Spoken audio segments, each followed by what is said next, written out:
everybody, I'm going to walk you through some substitution practice problems to kind of show you the thought process while you are working on these. So if we have this substrate plus potassium hydroxide and it's in acetone, again, you have to be careful what the question's asking for. Is it asking just to draw the products, or is it asking to draw the mechanism? I will show you different ways. So sometimes I'll just draw the product, sometimes I'll show you the mechanism. I'll show you the mechanism on the more tricky ones. So looking at this first one, when we look at our substrate, our leaving group is on a secondary. We have a good leaving group, and we have a strong nucleophile, and we have a polar aprotic solvent. So this is going to tell us that this is going to proceed via a SN2 reaction. So remember, SN2 reactions are going to be one-step processes. They are going to result in inversion at that stereocenter, again, because we're going to have that backside attack of the nucleophile. So what's going to happen? Remember, potassium hydroxide is going to be K plus, OH minus, so the nucleophile is going to be this OH minus. So again, iodide is going to leave as OH is coming in here and attacking.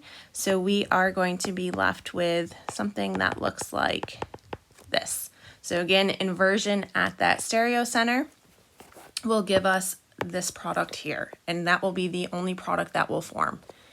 If we look at another example, so let's look at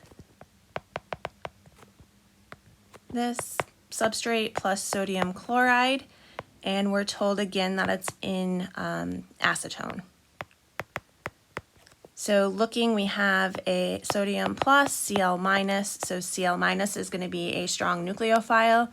Again, we have polar aprotic solvent. So when we're looking at our leaving group, this OCH3, we talked about this, so this is actually a strong base. So this is going to be a poor leaving group. So since we don't have a good leaving group, there's no way for this reaction to proceed. So there's going to be no reaction for this step, or for this reaction. Next, let's look at this substrate here.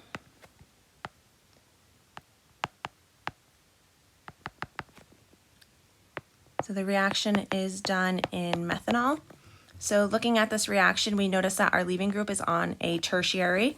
So we know that it can't be a SN2 reaction because, again, tertiary substrates will not work for SN2 reactions. We look at our leaving group, we have a good leaving group. We look at our solvent and nucleophile, so it's going to be polar protic, which is good for a SN1 reaction, and this is a weak nucleophile. But that's okay, again, because the nucleophile isn't in that rate determining step. So remember, SN1 reactions are going to be two-step processes. So first, we are going to have the formation of our carbocation. So again, that carbocation is going to be right on that tertiary carbon. So that's a very stable carbocation in comparison to a secondary or a primary. And then what's going to happen is we're going to have an attack of our nucleophile. So remember, we can have a backside attack. We also can have a front side attack because this, where the carbocation is, remember that's planar sp2 hybridized. So this is going to come in here and attack, which is going to result in, so this is the mechanism. So we're showing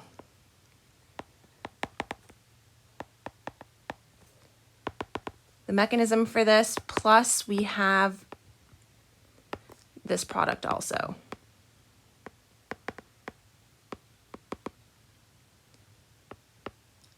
So these two, oops, sorry about that. So these two products would form. Remember, our oxygen here is going to have a plus formal charge.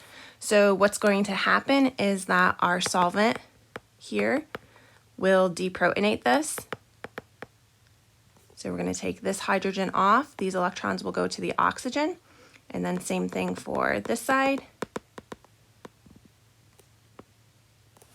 So our products are going to look like this. Again, we're going to have inversion and retention as our product because of that front side attack and that back side attack.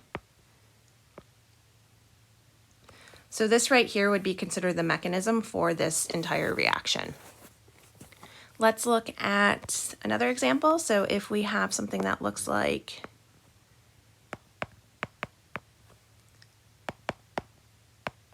this plus sodium chloride, and we're told again it's done in acetone. So again, sodium chloride is ionic, so we have sodium plus, Cl minus. So Cl minus is a great nucleophile. Remember that this group right here is called a sulfonate. So again, sulfonates are going to be good leaving groups. So what's going to happen is this is going to proceed SN2 reaction. Again, we have a polar aprotic solvent, and we have our leaving group on a primary carbon. So again, we would know that it couldn't be a SN1 reaction. So this group is going to leave as the chlorine is going to come in and attack, and what we'll be left with is this product right here. So again, no stereochemistry because there's not a stereo center here. So if we look at another example, so we have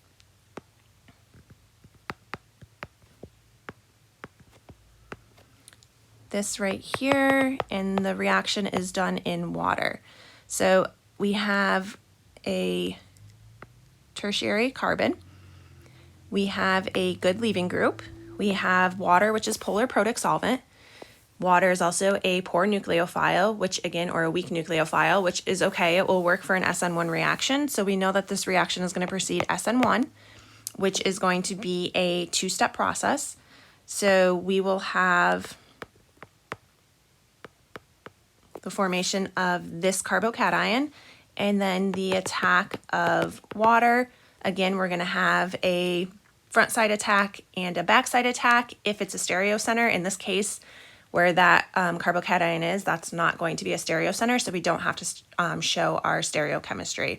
So we're going to have attack of water here, and then we're going to attach our water molecule right here. Again, the oxygen is going to have a plus charge. The water is going to deprotonate one of the hydrogens, and we would be left with just an OH group. So again, with the SN1 reactions, just remember that oxygen, when you add the weak nucleophile, the oxygen is going to have a plus formal charge, so you have to deprotonate that. And if the question's asking for a mechanism, you have to show that.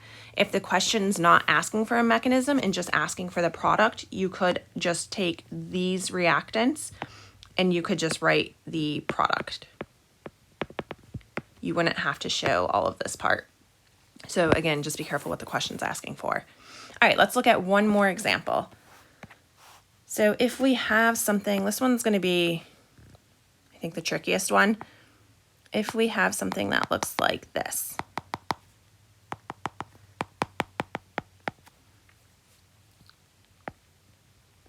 So looking at this reaction here, we will look at our OH group. So OH is a strong base. So OH is going to be a poor leaving group.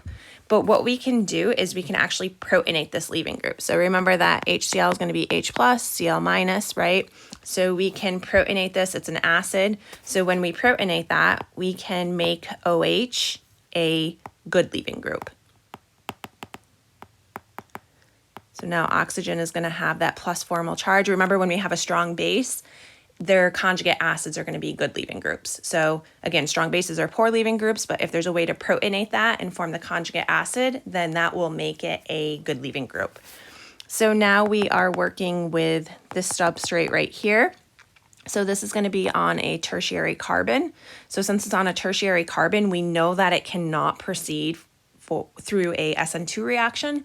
So we know that it's going to be an SN1 reaction. So this is going to leave. We're going to form that carbocation intermediate. And then we're going to have attack of our nucleophile. So that Cl minus is going to come in and attack. So this is going to be a stereocenter. So we would have both the retention product and we would have the inversion product.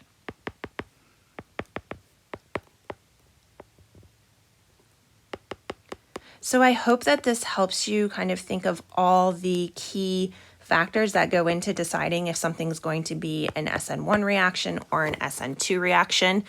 Again, with everything that we've seen in organic chemistry, the best thing to do is just practice, practice, practice. And then you'll become familiar with, again, the substrate. If something's a poor leaving group, can I make it a good leaving group? If I can't make it a good leaving group, then the reaction just can't proceed. Think about solvent. Is it polar aprotic? Is it polar protic? Think about your nucleophile. Is it a good nucleophile? Is it a poor nucleophile? If it's a poor nucleophile, it can only proceed via a SN1 reaction. So again, practice, practice, practice. I hope everyone's doing really well, and please reach out to me with any questions. Have a great day.